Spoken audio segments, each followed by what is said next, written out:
Hi friends, welcome to our channel. இனி நம்ம பார்க்க போகிறது சூப்பரான ஒரு ரெசிபி தான். வாங்க வீடியோக்குள்ளே போகலாம். நான் வந்து 2 முட்டை எடுத்து வச்சுருக்கேன். அதை ஒரு பவுலில் மாற்றிக்கலாம்.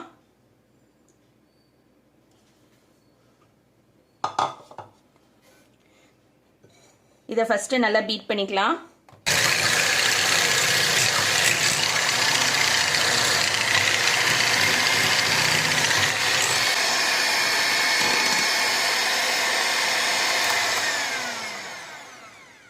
எக்கு பீட் பண்ணும்போது ஒரு 5 to 10 minutes ஆகுது பீட் பண்ணோம். அப்போ தான் நல்லா சாஃப்ட்னஸ் கிடைக்கும். எக் பீட் பண்ணதுக்கப்புறம் இந்த அளவுக்கு நல்லா ஃப்ளஃபியாக வந்திருக்கணும். இதில் நம்ம வந்து சீனி ஆட் பண்ணிக்கலாம். நான் பவுட்ரு பண்ணி வச்சுருக்கேன். இதோட அளவுகள் எல்லாமே நான் டிஸ்கிரிப்ஷன் பாக்ஸில் கொடுக்குறேன், செக் பண்ணிக்கோங்க. சீனி ஆட் பண்ணும்போது உடனே பீட் பண்ணக்கூடாது.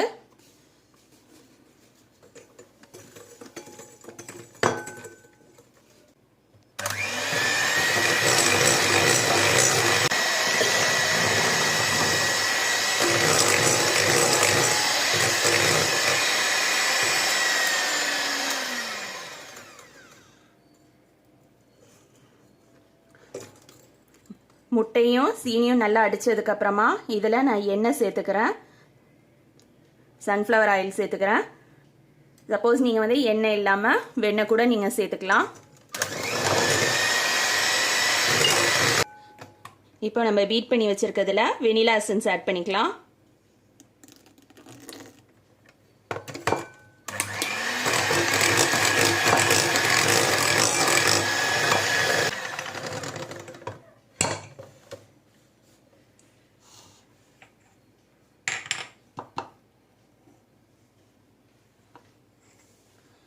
மைதா மாவு எடுத்து வச்சுருக்கேன், பேக்கிங் பவுடர் எடுத்து வச்சுருக்கேன். ரெண்டையும் ஒன்றா சேர்த்துக்கலாம்.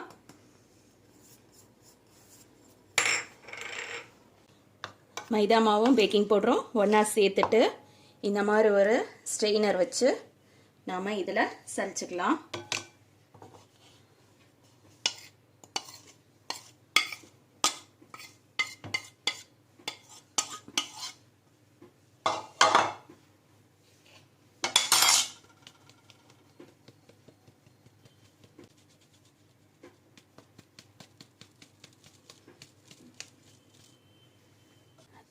மாவு சேர்த்ததுக்கப்புறமா ஒரே சைடாக தான் கலக்கணும்.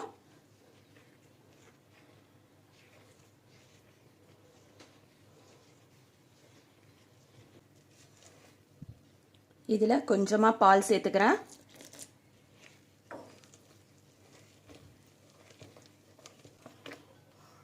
மாவு மிக்ஸ் பண்ணியாச்சு. இப்போ கேக் மாவுலேருந்து கொஞ்சமாக எடுத்து வேறு ஒரு பவுலில் மாற்றிக்கலாம்.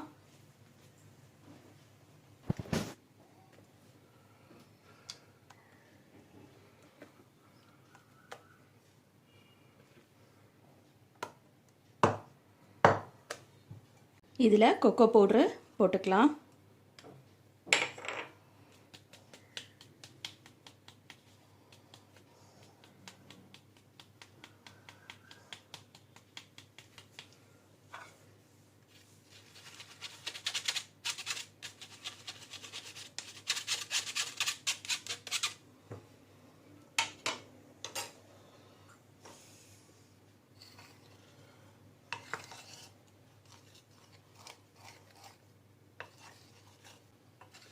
கொக்கோ பவுடர் சேர்த்ததில் கொஞ்சமாக பால் சேர்த்துக்கலாம்.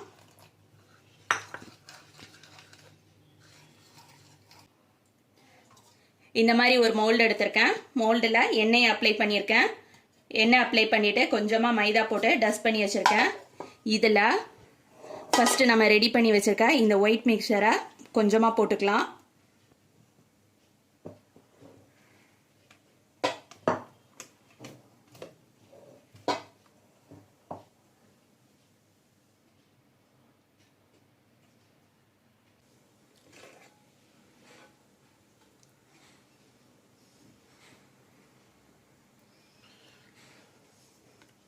இந்த மாதிரி வெள்ளை கலர் மாவை அங்கங்கே கொடுத்துட்டு கேப் விட்டு வைப்போம். அந்த கேப்பில் நாம் ரெடி பண்ணி வச்சுருக்க இந்த கொக்கோ கேக் மாவை கொஞ்சமாக போட்டுக்கலாம்.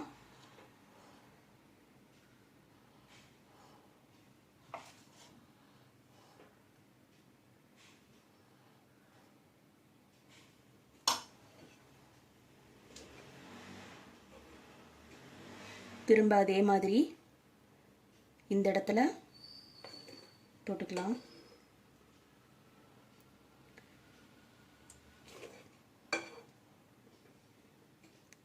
வெள்ளை கலர் இருந்ததில் அடுத்த லேயர் போடும்போது சாக்லேட் போடணும். சாக்லேட் போட்டிருந்த லேயருக்கு மேலே வந்து வெள்ளை கலர் போடணும். இதே மாதிரி மாற்றி மாற்றி நம்ம போட்டுக்கிட்டே வரலாம்.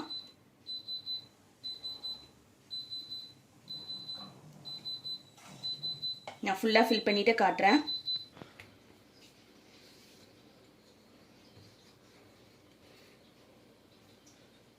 இப்போ பார்த்தீங்கன்னா நம்மளோட கேக் பேட்டரை ஊற்றியாச்சு. லைட்டாக டேப் பண்ணிக்கலாம். இப்போ இந்த மாதிரி ஒரு ஸ்டிக் எடுத்துக்கோங்க. இதில் லைட்டாக ஒரு கோடு போட்டுக்கோங்க. இப்போ இதை நான் வந்து அவனில் பேக் பண்ணி எடுத்துகிட்டு வரேன். பேக் பண்ணுறது பார்த்தீங்கன்னா 180 டிகிரி சென்டிகிரேட்டில் 30 to 40 minutes வச்சு எடுத்துகிட்டு வரேன். உங்களோட அவனுக்கு தகுந்த மாதிரி நீங்கள் பேக் பண்ணிக்கோங்க. இப்போ பாருங்கள், நம்மளோட கேக் வந்து ரெடி ஆயிடுச்சு. வெந்திருக்கான்னு சொல்லிட்டு காட்டுறேன் பாருங்கள். ஸ்டிக்கில் ஒட்டவே இல்லை. இது கொஞ்சம் ஆறட்டும். ஆறவும் நம்ம டீமோல்ட் பண்ணிடலாம். கேக் வந்து ஆறிருக்கு. கேக்கோட ஓரத்தையெல்லாம் இந்த மாதிரி லேசாக எடுத்து விட்டோம்னாக்கா கேக் வந்து டீமோல்ட் பண்ணுறதுக்கு ஈஸியாக இருக்கும். இதில் டீமோல்ட் பண்ணிவிட்டு காட்டுறேன்.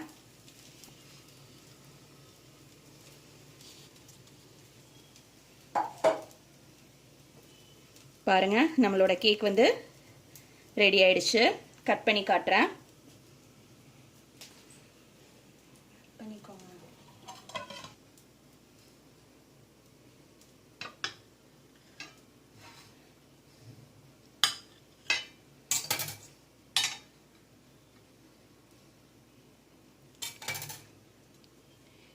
கேக் பாருங்க எந்த அளவுக்கு சாஃப்டா இருக்குன்னு சொல்லிட்டு.